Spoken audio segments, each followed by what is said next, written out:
और इस तेजी में एक और स्टॉक की बात कर लेते हैं, मनप्पुरम फाइनेंस की। देखिए क्या शानदार तेजी आज के सत्र में देखने को मिली। इस पर्टिकुलर काउंटर में 8.5% अभी तेज है, इंट्राडे में 11.25% के करीब तेज हुआ था।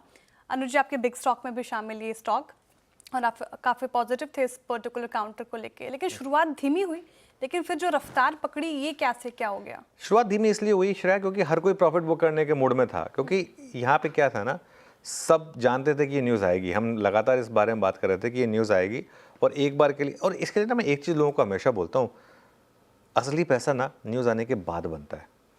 आज मैं एक चीज़ आपको गारंटी के साथ कह सकता हूँ, 90 से 95% लोग आज सुबह निकल गए होंगे स्टॉक में से। मैंने ना आज सुबह एक एग्जांपल दिया था एस्कॉर्ट्स कुबोटा का। मुझे याद है एस्कॉर्ट्स कुबोटा में 1800 रुपये पे वो ओपन ऑफर आया था, वो स्टॉक उसके बाद 4000 तक गया था, ऐसा कुछ हुआ था उसमें। ओपन ऑफर ज़रूरी है, करनी होती है ओपन ऑफर, कंपल्सरी होती है ओपन ऑफर, लेकिन ज़रूरी नहीं कि इसमें आप शेयर टेंडर करें। सुबह के लिए एक बार के लिए व्यू था कि ऊपरी लेवल पे थोड़ी सी मुनाफा वसूली आएगी यहाँ पर, लेकिन अगर आप एक पोर्टफोलियो इन्वेस्टर हैं, आप इस स्टॉक को उस नज़र से देखें। आप इस स्टॉक को आप ट्रेडिंग स्टॉक के नज़र से मत देखें, आप इस स्टॉक को आप पोर्टफोलियो स्टॉक के हिसाब से देखें। उसमें ओपन ऑफर की कीमत का कोई खास मतलब नहीं रह गया। एक और चीज़ मैं आपको बताता हूँ, आप मुथूट और मनापुरम को कंपेयर करिए और शेयर होल्डिंग पैटर्न देखिए। काफ़ी लोग चाहते थे कि मनापुरम में इन्वेस्ट करें, लेकिन समहाउ उनको कॉन्फिडेंस नहीं आता था। मनापुरम के जो हिस्टोरिकल जिनका रिकॉर्ड रहा है उसकी वजह से। अब बेन के आने की वजह से कॉन्फिडेंस आएगा।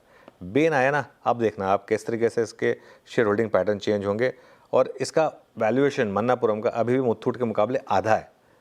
अब मैं ये नहीं कह रहा कि एग्जैक्ट मुथूट के वैल्यूएशन पर आ जाएगा, लेकिन कुछ तो ब्रिजिंग द गैप जरूरी है।